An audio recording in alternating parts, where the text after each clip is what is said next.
गुरु गोविंद दोऊ खड़े काको लागू पाए, बलिहारी गुरु आपनो गोविंद तियो मिलाए।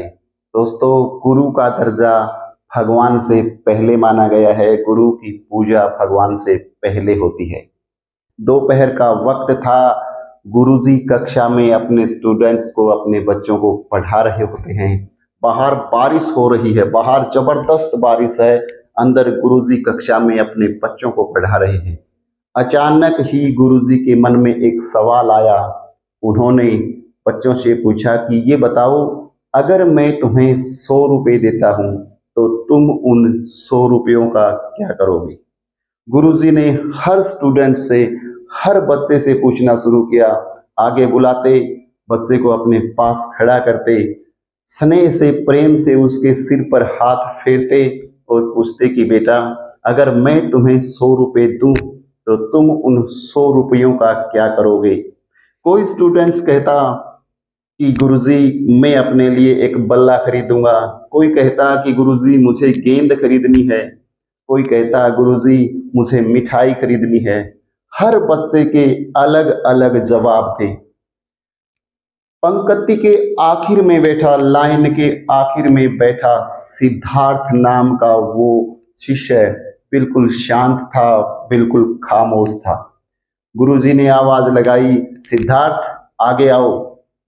सिद्धार्थ आगे जाके ज्यों ही गुरुजी के सामने, गुरुजी के पास खड़ा हुआ, गुरुजी ने प्रेम से उसके सिर पर हाथ फेरा और कहा कि सिद्धार्थ बेटा, अगर मैं तुम्हें 100 रुपये दूं तो तुम उन 100 रुपयों का क्या करोगे? सिद्धार्थ की आंखों में आंसू आ गए और सिद्धार्थ ने रोते हुए कहा कि गुरुजी, मेरी माँ सिलाई का काम करके कपड़े सील कर मुझे पढ़ा रही है, लेकिन अब उन्हें दिखाई कम देने लगा है। उन्हें एक चश्मा की जरूरत है, एक ऐनक की जरूरत है। अगर आप मुझे 100 रुपये देते हैं तो मैं उन 100 रुपयों से अपनी माँ के लिए एक चश्मा खरीद लूंगा। गुरुजी की आंखों में भी आंसू आ जाते हैं और कहते हैं कि धन्य है वो माँ जिसने तुम जैसे बेटे को जन्म दिया है। मैं अपने वादे के मुताबिक तुम्हें 100 रुपये देता हूँ। गुरुजी ने अपनी जेब से 100 रुपये निकाले और सिद्धार्थ को दे दिए। गुरुजी ने अपनी जेब से 100 रुपये का एक और नोट निकाला और सिद्धार्थ को देते हुए कहा कि बेटा सिद्धार्थ, ये 100 रुपये मैं तुम्हें उधार के तौर पे दे रहा हूं। जब तुम बड़े आदमी बनोगे, जब तुम कमाने लग जाओगे, तब तुम मुझे मेरे 100 रुपये वापिस लौटा देना। सिद्धार्थ की आंखों से आंसू बह रहे हैं। अब वक्त बदल चुका है, 15 साल बीत गए हैं। गुरुजी फिर आज कक्षा में बच्चों को पढ़ा रहे हैं। फिर बारिश हो रही है। अंदर गुरुजी बैठे हुए हैं, उसके सामने उसके स्टूडेंट्स, उसके शिष्य बैठे हुए हैं। अचानक ही स्कूल के गेट के सामने एक लाल बत्ती लगी गाड़ी आकर रुकती है, जिस गाड़ी से डिप्टी कलेक्टर साहब, डीसी साहब नीचे उतरते हैं। पूरे स्कूल में भगदड़ मच जाती है कि स्कूल का मुआयना करने के लिए डीसी साहब आए हैं।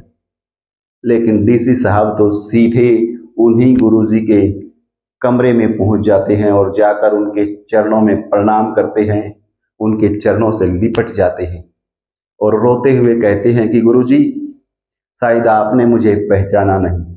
मैं वही आपका शिष्य सिद्धार्थ हूँ जिसको एक दिन आपने 100 रुपये उधार दिए थे। मैं आपके 100 रुपये आपको लौटाने आया हूँ। गुरुजी ने सिद्धार्थ को ऊपर उठाया, अपने गले से लगाया और एक गुरु और शिष्य का वो मिलन जो है वो नायाब था। दोनों की आंखों से आंसू बह रहे थे, दोनों रो रहे थे।